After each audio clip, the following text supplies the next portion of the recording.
All right. Coming to you live from Music City, USA, aka Nashville, Tennessee.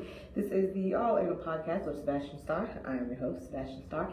And today we are going to be talking about Sabrina Carpenter. Now, before I dive into the specifics of what I wanted to discuss, a lot of people probably don't even know who Sabrina Carpenter is, which I kind of find a little hard to believe. So, to start way back when, she was another actress, child star actress turned singer through the works and makings of all of the networks that she was working in. So, she had small roles in like those really serious dramas where she's only like featured for just a couple of seconds, Law and Order, Criminal Minds, etc.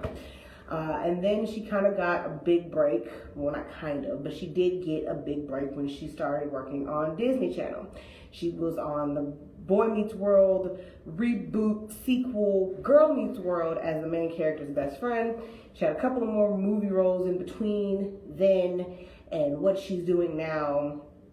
And word through the grapevine being TikTok, is that she had a 10-year-long contract with Disney to where she was only able to make music that was Disney approved, which obviously hindered a lot of maybe what a young girl growing up in Hollywood would actually want to sing and perform and make music about. At some point, anyone who works for Disney has to try to break that mold, and they either go about it the Miley Cyrus way or they go about it the Selena Gomez way. So Sabrina Carpenter is kind of somewhere in the middle, where it's a rogue decision to make a different type of music that could soil your reputation, completely, especially if you come up as a Disney Channel star. But the way that she went about it was very soft and sugar-coated. So she finishes her 10-year deal with Disney and she breaks out as a new artist, and now she finally has a chance to make music that she wants to make. And it is very bubblegum pop. It is very, the name of her tour, the big tour that she was on all of last year, and she started the part 2 of this year, is called the Short and Sweet Tour. So it's very much sugar-coated. With that is a lot of sexual, explicit lyrics, performances, etc.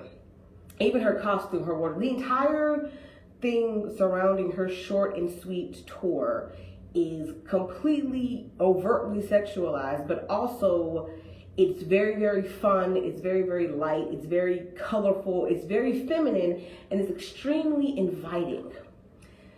When you think about, first off, the name of the tour is the Short and Sweet Tour, which is a beautiful, double entendre, because when people say something is short and sweet, it usually means you're getting to the point. Keep it short and sweet. But she's using it to refer to the fact that she is, 5'1", 5'2". So she's a very short, petite woman. And the sweet comes from that innocence that eventually correlates into sex play, as being like a sweet submissive, or just a sweet and innocent person in a sexual act with someone who's probably a bit more aggressive and overbearing and things like that. So that's all. That alone, calling her tour the Short and Sweet Tour, is sugar-coated in sexual expletives. And her entire reputation now that she's, out of this Disney contract, and she's kind of doing her own thing as this artist, this pop artist, is very sugar-coated in sexual expletives. And people think that just because she started off with this, but just because she came from Disney with this long-term contract, that she's supposed to maintain that innocence. And it's funny because, okay, I got innocence for you, but I'm also gonna sing songs about getting plowed both ways and, doing splits on dicks and all this other kind of freaky deaky shit. It's not for the youth. She's a very young, in her mid-20s woman who is sexually experimental, and she's choosing to make music about sex and having sex and doing it all the time in a very soft and sweet and simple manner. And obviously, this caused huge controversy with fans or parents of young fans specifically. And you see it every, 2-3 years. An artist will come onto the scene and they may make a song or two that is very catchy. It's very colorful, it's very pop influence. And young children who are impressionable and spend way too much time on the internet or may recognize somebody from one thing and they associate them with innocence and childlike tendencies, will allow their children to be exposed to this type of media. But then when the parents realize that the artist creating the work is catering to a different audience and that their young child, their 7, 8, 9, 10-year-old child has exposed themselves to that inappropriate media, they immediately blame the artist. They never stop and take a step back and go, what is this song really about? What is she really saying? Do I really want my 7-year-old singing a Sabrina Carpenter song? And if the answer is no, and that's okay, because I don't think she would want your 7-year-old singing a song called Taste or Bedkim, because it's not for a 7-year-old girl to absorb.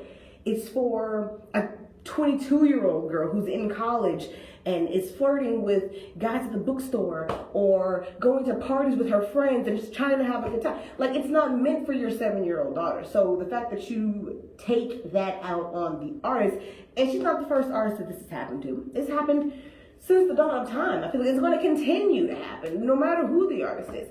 So, but as a parent, for you to just immediately blame the artist for putting out work instead of reevaluating the art that your children are exposing themselves to, or that you allow them to be exposed to, is hypocritical, for one thing, and it's just not a good look. Like, how are you gonna get mad at Sabrina Carpenter for doing Sabrina Carpenter shit when, if you were paying attention from the beginning, you would know that she's going to do shit like that? And maybe if you don't want your 7-year-old daughter being exposed to it, change the channel, turn the song off, go do something else.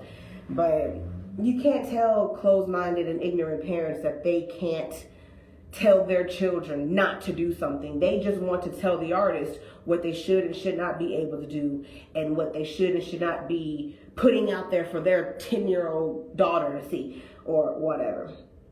And speaking of the controversy behind her lyrics, and especially with this tour. The tour was the biggest issue because parents were bringing their small children to this tour thinking it was going to be something short and sweet, and she on the stage doing splits on dicks, and people were like, what the fuck is this? So specifically what I'm talking about is the infamous Juno poses that occur at every single one of these concerts. Now, I'm not going to hold you. They were popping up on TikTok left and right for like 3 months straight, because she did a new pose in every single city that she went to. The song Juno in question, the song Juno in question is literally about, I'm going to pull up the lyrics. Once again, my lyrics are powered by Genius.com. This is not a promo to support Genius. This is just where I get my lyrics from, because I trust their judgment. So if I get the words wrong, you can blame them instead of me. Her first verse in the song Juno. Don't have to tell your hot ass a thing. Oh yeah, you just get it. Whole package, babe. I like the way you fit. God bless your dad's genetics.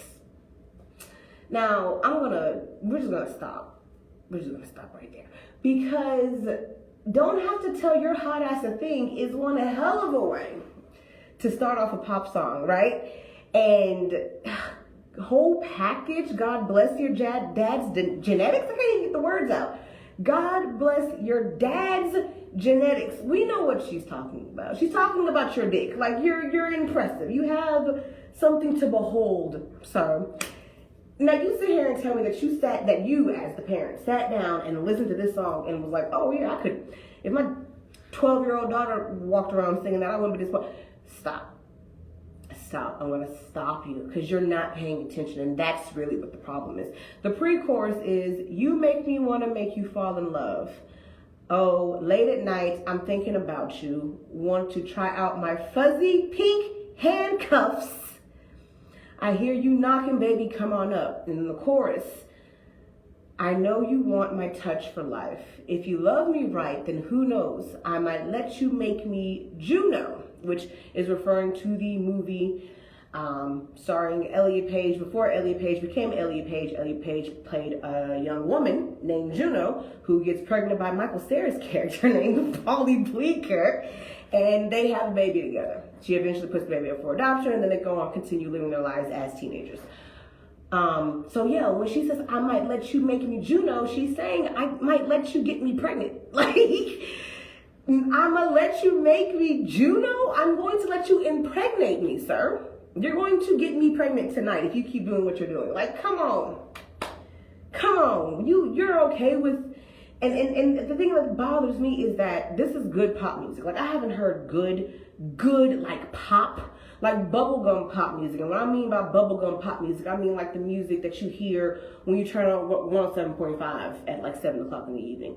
It's like party music that can be remixed and played out over nightclubs, but it's also very catchy. It's very upbeat. It's very colorful. It's very bouncy. It has this summertime sunshine girl energy that's just like fluttery up and everything's so cute and whimsical, but it's also very sexual at the same time. People don't make pop music like this anymore. So one of the things that I particularly enjoy about Sabrina Carpenter's music is that I do love pop music, but it has to be good pop music. None of that cheesy, whack, corny, cliche, we're gonna love you until the party ends and the sun comes up. Like, nobody wants to hear that bullshit. Nobody wants to hear that 2008 through 2012 stereotypical cliche pop music that niggas was putting out every 3 weeks onto YouTube or Facebook, and then it would go viral for a couple of days, and then it would die out, and the same artist would come back and do the exact same thing over again. At least what I'm hearing from Sabrina Carpenter, yeah, sure, it may all be sexually heavily influenced, but again, she's a young woman, she's a single young woman, and women are in tune with their sexuality more now than they probably have been in the last decade or so, at least openly. At least now they're able to be comfortable enough to say, I want to talk about my sex life and not be embarrassed or ashamed about it. And if you're an attractive woman, that just makes it even better because people want to envision you telling the story of your sex life as you're telling the story of your sex life. So even beyond all that, if we took all of that out, it's still good music. The music is good, the lyrics are good, the vibe is good. It's good pop music. It's genuine pop music. And that's probably another thing that kind of reeled these young people in because they're not really listening to the words. They're not really paying attention to the lyrics. They just are more concerned about how the song makes them feel. And that's fair. That's valid. Pop music is supposed to make you feel good. It's supposed to make you want to dance, want to get up, want to move around, want to go outside, want to have fun with your friends, want to do shit like that. That's part of the reason why it is pop music, popular music, because it is meant to be played everywhere, all the time. And I think that she's doing a really good job at putting that on display. Now, going back to the lyrics of Juno, well, not even the lyrics of Juno, we've got the point. Juno is a dirty ass song, for sure. The second half of the Juno controversy at her shows was the infamous Juno pose. Now again, she did a different pose at every single city that she went to. And, you know, it starts off with this groovy type of energy, and she has this really, really cute, it's almost like a Bratz, like the doll Bratz, which I've seen people compare her to Bratz dolls a lot, especially with her tour wardrobe. She got like the platform boots with the short skirt and the matching crop top, and it's like a cheerleader-esque outfit, but it's very well fitted. Everything's covered in glitter. She's got a couple of little kissy prints, whether it be on the boots or on her tights or on the actual dress itself, or it's somewhere associated in her makeup. And even in the beginning of the show, I'm sidetracking just a little bit, she'll come out of like a towel, like she just got out of the shower or something like that. And she'll take the towel off and it'll be like a corset, like all glittered out. And sometimes that'll have a kissy print on it. It's just very cute shit. It's cute shit. But the Juno pose, she'll have on the two-piece with the platform shoes, and she'll be dancing with her dancers in the background, and then she'll walk up to like a rising part of the stage, and she'll just strike a pose. And this isn't a photo shoot pose. This is a, I don't want to say this. It's not a photo shoot pose, but it's a sex position pose, because in the song, she'll say something about getting into a freaky position. And right as she says that, she'll go onto the stage, the part of the stage that'll move, and then she'll say, have you ever tried it this way? And then she'll strike a pose. So sometimes it was just straight face down, ass up. Like she would literally get on the stage on all fours and pop that butt up to the air. Sometimes it would be facing the crowd, sometimes it would be not facing the crowd. And then she'll start to change it up a little bit. She'll lay down on the stage on her back and like put her feet up in the air, or she'll stick one leg up, or she did this thing one time where she crossed and hit the splits on the stage. She did the Juno pose in Paris, and she had two of her background dancers come and they Eiffel Towered her. Like, so one was in the front, one was in the back. They met hands in the middle. She's in between them, bent the fuck over. And when she came to Nashville, because Nashville is known for country music, unfortunately, she did the cowgirl. She got onto the stage on her knees and she rolled like with the lasso and everything. There was one pose where she took her microphone and she pulled her hair back in a ponytail and she was on her knees and she was like blowing, like giving oral sex to the microphone, and people went cuckoo for Cocoa Puffs in that audience.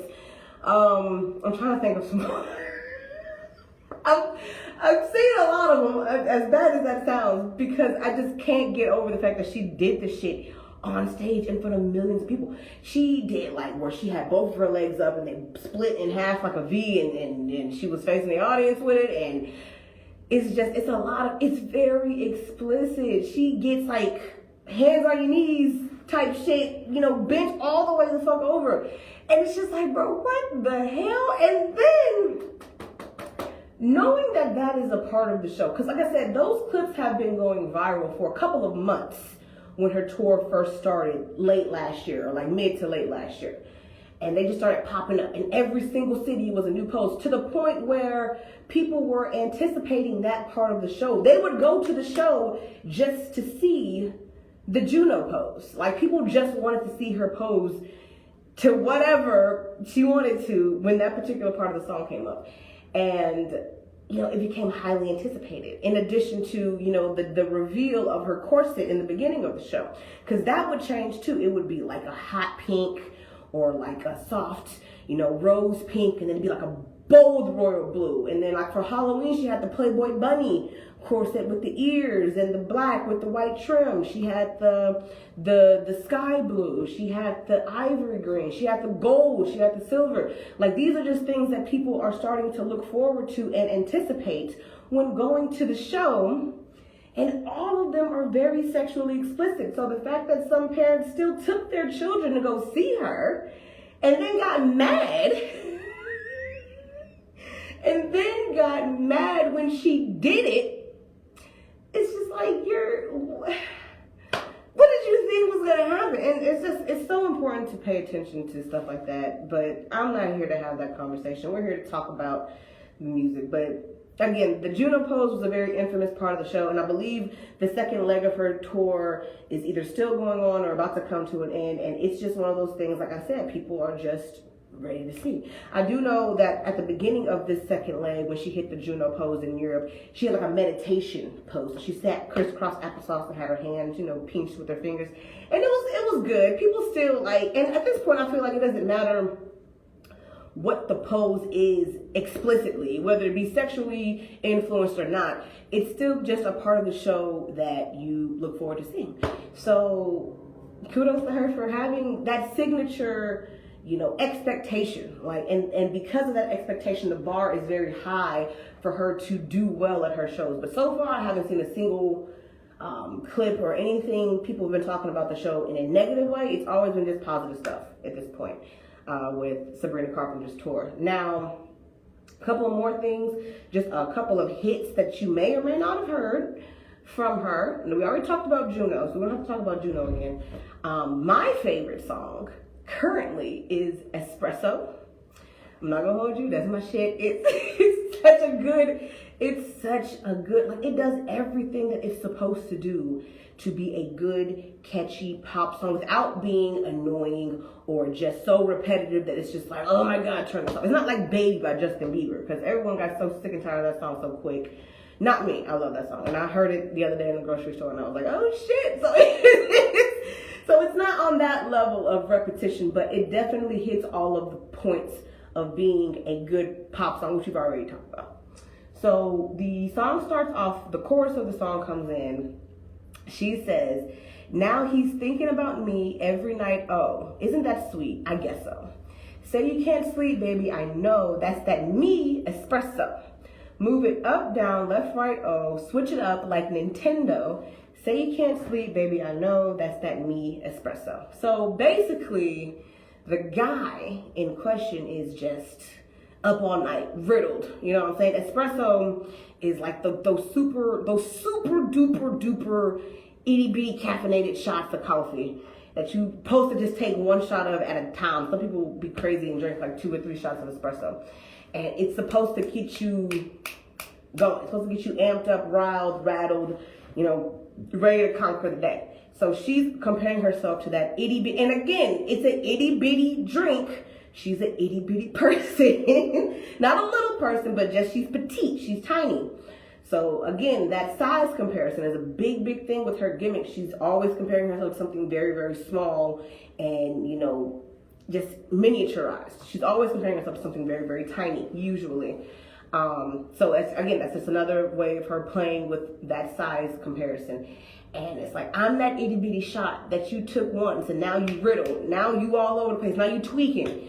And I mean, hey, it is what it is. You knew what you were getting yourself into when you signed up for it. So I mean, hey, what can I do? The first verse of this song, she says, I can't relate to desperation. My give-a-fucks are on vacation. And I've got this one boy and he won't stop calling. When they act this way, I know I got him. The first 3 choruses, too bad your ex don't do it for you. Walked in and dream came true it for you.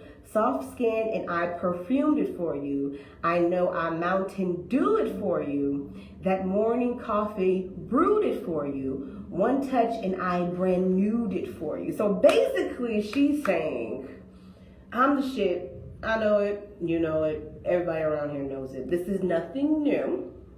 So let me tell you what's about to happen. I'm about to come in. I'm about to get my groove on. I'm about to leave. And you're going to be just stuck here, sitting here, contemplating and thinking about all of the ways that I have managed to do what every single one of your exes could never do. They could never be on my level. They can't even touch me. As short and sweet as I am, I'm on another caliber of bitches when it comes to fucking with dudes like you.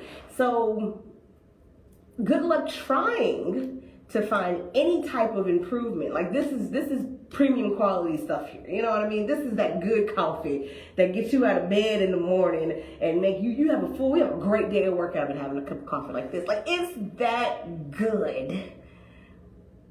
And that's just how I make you feel. And that's just what it is. Like there's no other way to really put it into words. That's it. That's where we're at with it. And it's just, again, other than the fact that she's just talking about how good she is, the song itself is just really catchy, like I said. And it has a nice little bounce. It's very much giving like Day at the Beach. And ironically, I believe that's the music video. The music video was her with all of her friends at the beach, getting suntan, playing volleyball, drinking lemonade, driving around in convertible cars. And it's very like heavily, you know, Marilyn Monroe inspired. So she's got like the vintage sunglasses with the little scarf that wraps around her hair, and you know, the red lips and the itsy bitsy bikinis and bodysuits and stuff like that. It's very heavily influenced by that vintage era of, you know, that beautiful girl, that model-esque girl, the pinup girl, I believe is what I'm trying to look for. And it's so cute. So kudos for that. I love espresso. Another song that I want to talk about is called Taste. Now this song is fairly new. I think it's one of her more recent hits that have just come out. The music video features Jenny Ortega, and it's inspired by the movie Death Become Her. Some very, you know, it's a little weird, but I mean, Jenny Ortega is weird as hell, so I'm not surprised at all. The first verse of this song, the first verse in this song, oh, I leave quite an impression. 5 feet to be exact, again, referring to her height. You're wondering why half his clothes went missing. My body's where they're at, the pre-chorus. Now I'm gone, but you're still laying next to me. 1 degree of separation. Let me run that back. She says, now I'm gone, but you're still laying next to me. 1 degree of separation. And then the chorus comes in. I heard you're back together, and if that's true, you'll just have to taste me when he's kissing you. If you want forever, and I bet you do, just know you'll taste me too. That is fucked up. And let me tell you why. It's that whole, when you're laying next to him, he's gonna be thinking of me. It's like that times 100. Because you're not just laying next to him and he's thinking of me. You're laying next to him and he was just laying on me, and I'm still there in the form of secretion. I'm all over that bedspread. I'm all over the sheets. I'm all over the blankets. I'm all over the pillowcases. I'm all over the floor. I'm everywhere in that room. I'm everywhere in the bathroom. I'm everywhere in the kitchen. My secretion, the sweat from my body, the fluids that leak from in between my legs, the spit out of my mouth. I am everywhere in the form of fluid. And you are so stupid. You're so stupid and gullible and in denial and under the impression that he is so loyal and devoted and dedicated to your relationship and to you. I'm everywhere. There's a thin layer of me on the surface of everything you touch in his apartment. I am there in spirit. I am there in the form of a liquid. I am there in the form of gas because my air is still lingering in the AC units because I've been there breathing it in and out, that I'm basically part of the construction of this house. I'm so engraved into the bricks of that building that you can take a brick and cut it out, my initials will be on the back of it. I'm everywhere. And I'm all over him. I'm all over him on the outside, and I'm in him on the inside. There's a part of me that lives in his soul and spirit, and even inside his mouth, the saliva that coats his tongue and teeth, that's me. That's my spit and fluid in his mouth. And then you kiss him, and you think that that's what he tastes like. No, that's what I taste like. That's where I am. That's what I mean. That's what I mean. This is diabolical and disgusting at the same time. I am there in the full, I am on every surface level of that apartment. You don't understand how much I have influenced and infiltrated this man's life and body. I'm everywhere. I heard you're back together, and if that's true, you'll just have to taste me when he's kissing you. I am everywhere. You cannot escape me. I am everywhere. And that is vile. That is, could you imagine being in what you believe is a strong, healthy, loving, committed, and devoted relationship with a guy for X number of years, let's just say 3 years. And you get a phone call, and this isn't that hello Barbara, this is Shirley type of phone call. This is a Sabrina Carpenter phone call, and she calls you, and she said, I heard the two of y'all have gotten back together. Okay, congratulations. But just know that every time you put your lips onto his lips, and that's what my lips taste like. That's what my lips taste like, that's what my spit tastes like, that's what secretion tastes like, that's what everything tastes like, that's me in there. And she just hangs up the fucking phone. And then you left there looking stupid on the other end of the phone, not knowing what the fuck to do. Could you imagine? It's one thing to be like, hey babe, where's your favorite sweatshirt? I can't find it. I was gonna wash it. Oh, I don't know. I guess I left it at work. Sabrina Carpenter is wearing his favorite sweatshirt. She got on his shit. It's one thing for you to take his clothes as a form of claiming territory and property. It's another thing to say, what did she say? No, now I'm gone, but you're still laying next to me, 1 degree of separation. She's still on the bed. That is translating to, there's a thin film of me on that bedspread, on them sheets, on them blankets, on those pillowcases. There's a thin layer of me, because not only did we do it, but we did it so many times that I left myself everywhere. And this nasty bastard, is so obsessed with knowing that he didn't even bother changing the bed sheets for you. He didn't even change up the linens. You're laying next to me, ma'am. That's what I feel like. That's what I smell like. You're laying on it. That's me right there. Like, that's diabolical. That is the most diabolical thing I've ever heard in my entire life. That is insane. And this is what I mean when I say like good pop music, because that's sinister. But it sounds so innocent, and it sounds so sweet, and it sounds so nice and kind and genuine and understanding and empathetic. But that is sinister. That is evil. That is the most diabolical thing you could ever say to somebody. And damn, and she said it, and she said it, and she said it with her whole chest, and she'll say it again. Damn it. Let's move on. That was Taste. We're going to move on to another song that I have on my list here called Bed Chem. Bed Chem as in CHEM, short for chemistry, because the way I'm saying it probably sounds like I'm saying something else. So, this song here starts off, verse 1. I was in a sheer dress the day that we met. We were both in a rush. We talked for a sec. Your friend hit me up so we could connect. And what are the odds you sent me a text?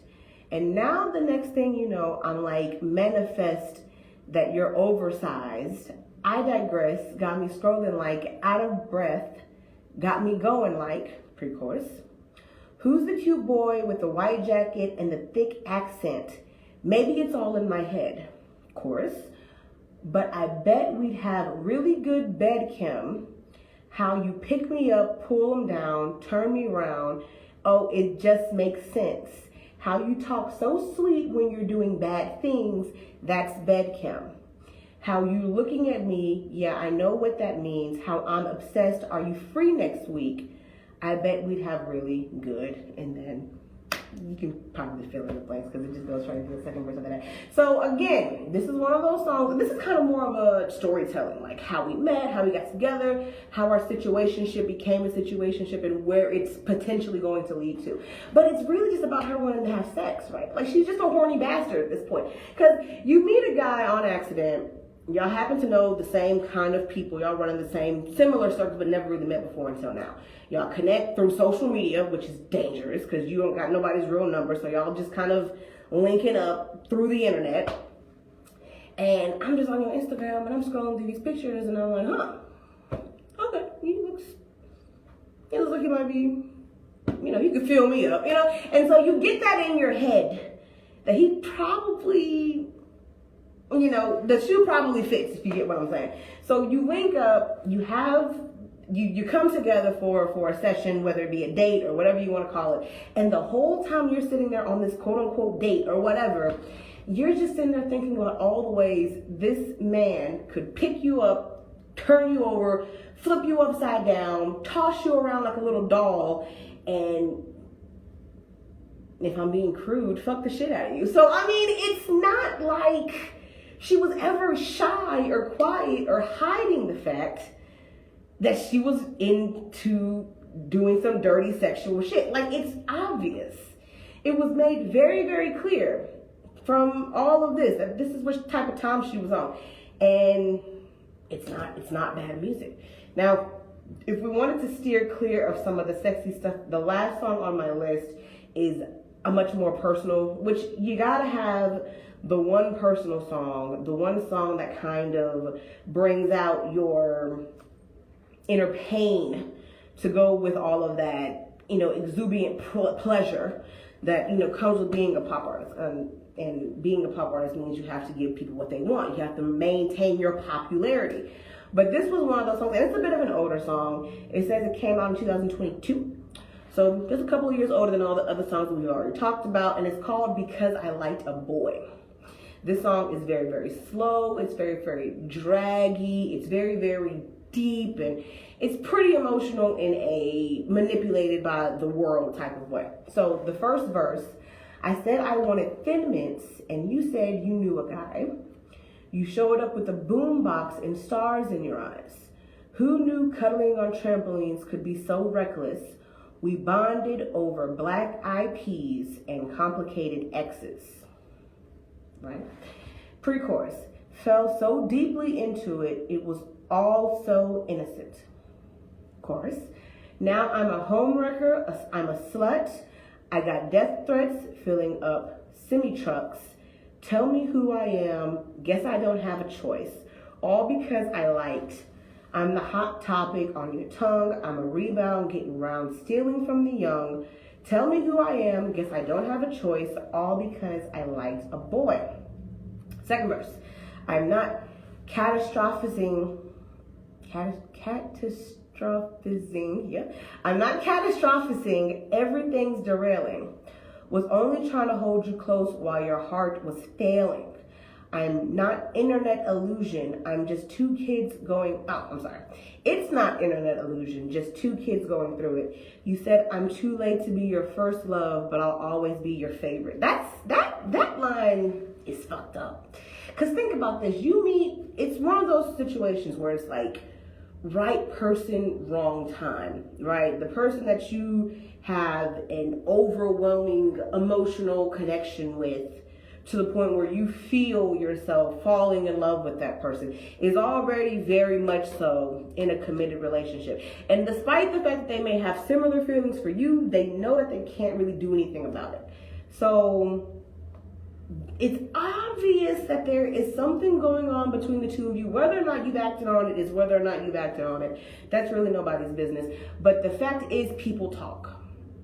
And when people talk, it's usually not good when it is around you being involved with someone who's already involved. So now they're starting to have problems in their relationship. And you're the only denominator that would make sense as to why that would be. So now everything that's wrong with their relationship is your fault. You've divided the household. You've broken up the home. You've done all these things. You've infiltrated him. You seduced him. You're a whore. You're a slut. You're all of these things. And not only does that person not come to your defense, but in secret, they remain devoted to you, telling you all of these things, all of these secrets. And then they come out and say, you're too late to be my first love, but you'll always be my favorite. I'm sorry, but I'm probably going to have to strangle you if you say some shit like that to me. Because what do you mean? It's too late for me to be your first love, but I'll always be your favorite. That's not how that works. I don't care about any of that. If I'm being honest, I don't care that that's how you feel or that you wish things were different. That's not the point. The point is what's happening right now. My reputation is being soiled, smashed into the concrete by hundreds of thousands of people who were accusing me of doing things that I never did. And you can't even come to my defense. And to think at one point I had fallen for you, but you're so sheltered by your own reputation being ruined. And rather than point the spotlight onto you and take personal responsibility for everything that's going on, you're just keeping it all on me to save yourself. Now, I wonder if was only trying to hold you close while your heart was failing. It's not internet illusion, just two kids going through it. If that, implies that there was some type of medical health thing that you might have had to work through, but because I wasn't with you, I couldn't work through them with you? Or is that a metaphor for you falling out of love with the person that you were with? And now that the two of you have separated and gone your separate ways, you still can't be with me because everyone is still saying that it's my fault that you broke up in the first place. So either way it goes, there's nothing that I can do. And I just have to continue being treated like second-class citizen bullshit because you don't want to admit that you were just as much involved in this situationship as I was.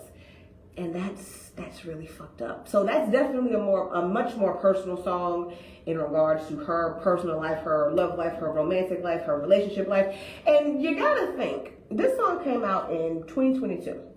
All of the other songs from my list came out either 2023, 2024, 2025 this year, you know. So you gotta stop and ask yourself, like, at what point did you go through that heartbreak, that ultimate heartbreak where you just felt lost, devastated, destroyed, in pieces, scrambled, scattered, shattered, whatever you want to use. You felt you were at your lowest. It took a lot of self-building, a lot of self-recovery, a lot of self-esteem, reassurance to put you back on the pedestal that you belong on, and you have to tell yourself, I am that bitch, or I am that guy, or whatever you want to call yourself. And now you back on your whole shit, respectfully, and you're just out here doing whatever you want to do because you are that bitch, or you are that guy, you know? So at some point, and this is just me thinking out loud, analyzing, if you will. At some point, you got to pick yourself back up and put yourself back together and remind these niggas out here that you are in fact that bitch, or you are in fact that guy.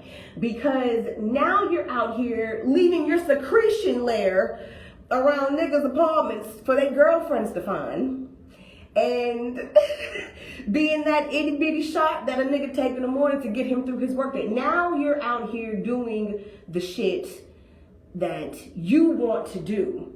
And so the expectation is just, how do I make myself feel like that guy or feel like that bitch today? Like, what do I have to do to boost my self-esteem, to stroke my own ego, if you will? What are the steps and procedures to making that work? So not that that's what happened. I'm just basing it off of the music, but that would make sense transitionally from one to the next. And then there's this nice little sweet spot in the middle. It's going to be my last song to talk about. It's Please, Please, Please. Now this song came out June 2024, and this was really the big hit that people kind of started to pay attention to. It still has that bubblegum pop vibe, but the lyrics are a bit more personal. So the first verse is, I know I have good judgment. I know I have good taste. It's funny and it's ironic that only I feel that way. I promise them that you're different and everyone makes mistakes, but I just don't. But just don't. I heard that you're an actor, so act like a stand-up guy. Whatever devil's inside you, don't let him out tonight. I tell them it's just your culture and everyone rolls their eyes. Yeah, I know. All I'm asking, chorus, please, please, please don't prove me right. And please, please, please don't bring me to tears when I just did my makeup so nice. Heartbreak is one thing, my ego's another. I beg you, don't embarrass me, motherfucker. Please, please, please. This song, if it wasn't for how I know it sounds, I would think like Evanescence wrote this or some shit, because it's that thing that some ladies do when they find themselves in a new relationship with somebody and their family and friends don't really approve. And it's not because of any outstanding reputation or sketchy business practice or anything like that. It's just a feeling that you get when you meet somebody new for the first time and they might say something. And it's a very subtle phrase or sentence or a gesture, demeanor. Something that they do is very, very subtle, but it just rubs you the wrong way. And then because of that, you kind of get this unsettling feeling in your chest like, okay, that was kind of weird. And it's not weird in a creepy way or weird in a serial killer way, but weird in a way that just makes you not comfortable. And because of that uncomfortability, you automatically feel negatively toward that person. And then they start doing other things and you're telling yourself, okay, maybe I'm just tripping. Maybe they're not really like that. But the other things that they're doing are also rubbing you the wrong way, but in a different way than the first subtle gesture did. And it continues over and over again until it eventually builds up into this little pile of shit that just rubs you the wrong way whenever you think about that person. So then you go to the young lady in question who's dating this person, and you're like, hey, so what's their problem? Why are they like that? And she, in your defense, tries to justify, oh, he's just, blah, blah, blah, blah, blah. He's XYZ, he's do-do-do, whatever.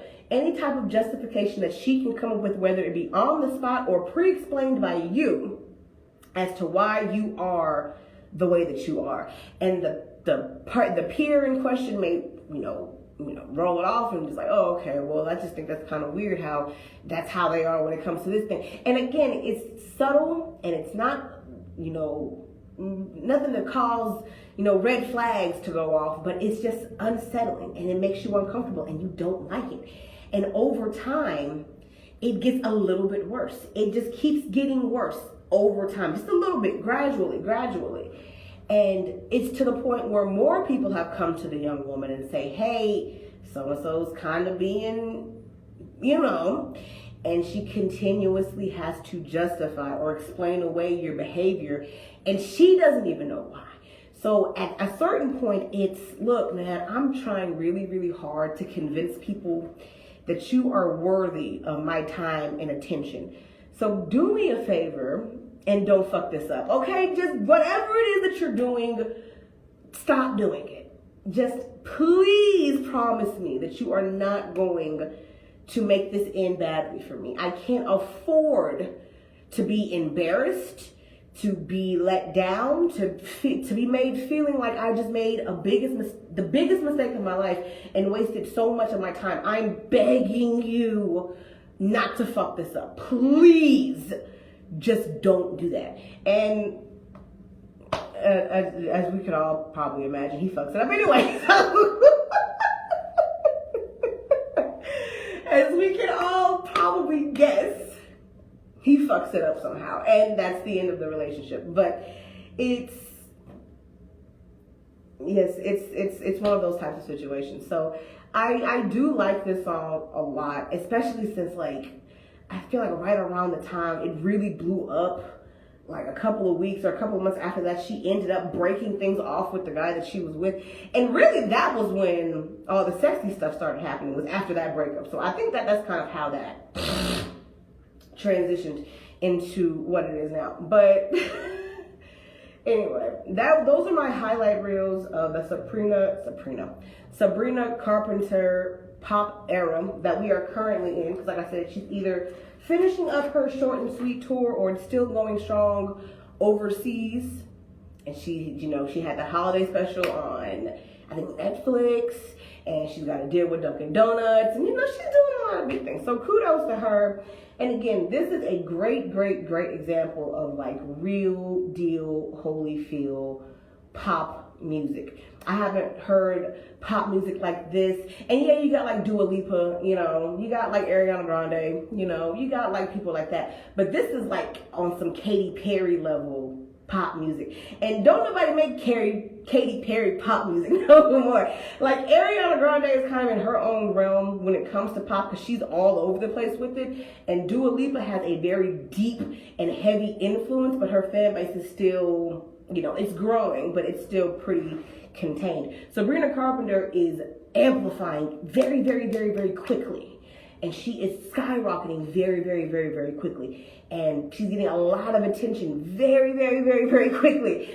So it's just pulling us back into that realm of, like I said, genuine pop music. And it sounds good, it feels good, it looks good, and it's something that just holds on and it doesn't really let go of its grip until something new comes along. And usually that new thing is her, because, please, please, please, the first one, and then we had Espresso, and now we have Taste, And she still gets in her little acting bag every once in a while. Whenever you do see her perform, it's very animated. It's very live. She's putting on a show on Broadway, not just performing on stage to sing and dance, but to act. She puts on a persona, a character, if you will. And that comes with the years of her being in Hollywood and being acting and all those things. So it kind of makes sense that she has this kind of cartoony, live action animated edge with her performances. It's very goofy in a stylish and sexy kind of way, if that makes sense. So that was my whole spiel on Sabrina Carpenter. Once again, I appreciate those who decided to stick in, Lord. I appreciate those who decided to stick around and join in. And until next time, I will speak to you all later. Good grief.